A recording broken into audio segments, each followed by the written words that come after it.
113వ కీర్తన 2-3 వచనం మనం జాగ్రత్తగా చదివితే, ఇది మొదలుకొని ఎల్లకాలము యెహోవా నామము స్తుతింపబడును గాక. ఎల్లకాలము అన్ని వేళల మనము దేవుని యొక్క నామమును స్తుతించేటువంటి వారముగా, సూర్యోదయం మొదలుకొని సూర్యాస్తమయం వరకు యెహోవా నామము స్తుతింపబడినటువంటి ఆయన నామమును మనం ఆరాధించేటువంటి వారముగా ఉండాలి. సో ఆయన నామం అనగా పేరు అందరికీ తెలిసినటువంటిదే. సో మన దేశం కొన్ని పేర్లు దయచేసి కరెక్ట్గా మనం మాట్లాడదాం. యెహోవా ఈరే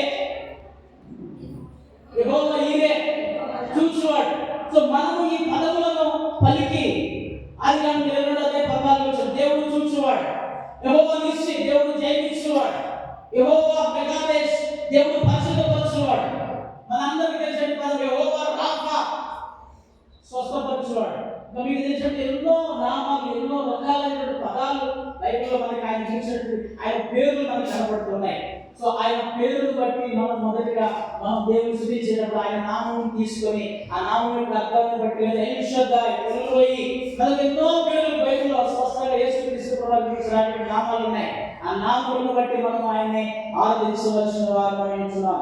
రెండవది దేవుని యొక్క గుణ లక్షణాలను బట్టి మనం ఆయన ఆరాధించవలసిన వారమై ఉన్నాం. ఆయన క్యారెక్టర్ని బట్టి, ఆయన గుణ లక్షణాలను బట్టి దేవుడు చూడండి. ఆదికాండం 17:1 దేవుని లేఖనం తెలియజేసింది. అబ్రహాము 99 ఏళ్ల వాడైనప్పుడు యెహోవా తనకు ప్రత్యక్షమై దేవుడు తన గురించి తాను చెప్పిన మాట, నేను సర్వశక్తి గల దేవుడను.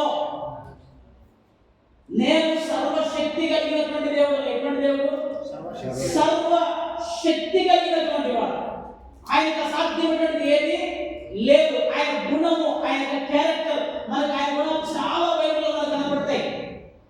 దేవుని యొక్క గుణాలు ఎన్నో రకాలుగా మనకి బైబిల్లో మనం చూస్తూ ఉంటాం. ఆయన సర్వాంతర్యామి, అన్ని చోట్ల ఉండగలిగినటువంటి వాడు.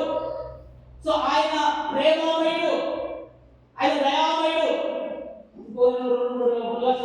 దయచేసి కృపామయుడు, పురుషుడు కూడా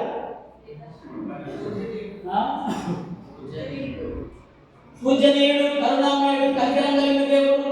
సో మనము కీర్తన గ్రంథం చదివితే వందల కొద్ది గుణ లక్షణాలు మనకు బయటపడతాయి. చూడండి 107వ కీర్తన 1వ వచనం మనం జాగ్రత్తగా చదివినట్లయితే, యెహోవా దయాళుడు, ఆయనకు కృతజ్ఞతాస్తుతులు చెల్లించండి.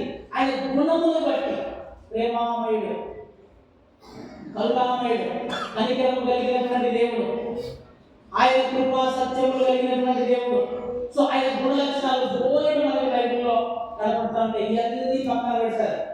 సో ఇక దేవుడిని డిక్టేట్ చేస్తుంటారు అనమాట. డిక్టేట్ చేస్తుంటారు, నువ్వు అక్కడ ఉండాలి, ఇక్కడ ఉండాలి, దీనిలో రావాలి, దాంట్లో రావాలి. మనకు దేవుని సన్నిధిలో అసలు దేవుడితో పోల్చుకుంటే నువ్వు నేను ఏ పాటి వారు. సో దేవుని యొక్క ఆ మహోన్నతమైనటువంటి శక్తి ముందు, ఆ మహోన్నతమైన మహిమ ముందు నువ్వు నేను ఏ పాటి వారు.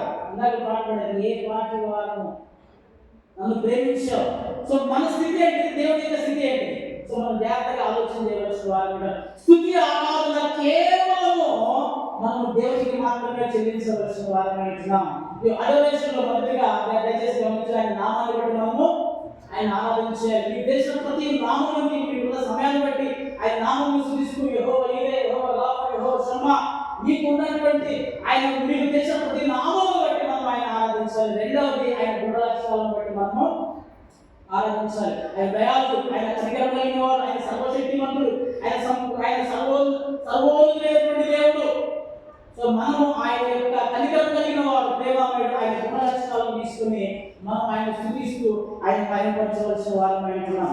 మూడవదిగా మనం జాగ్రత్తగా గమనించినట్లయితే ఆయన చేసిన కార్యములను బట్టి, ఆశ్చర్య కార్యములను బట్టి, దేవుడు చేసిన ఆశ్చర్య కార్యములను బట్టి మనం ఆయన స్తుతించాలి అనే బైబిల్ స్పష్టంగా తెలియజేస్తుంది. చూడండి, కీర్తన గ్రంథము 89వ కీర్తన 5వ వచనం ఒకసారి మనం చూద్దాం. కీర్తన గ్రంథము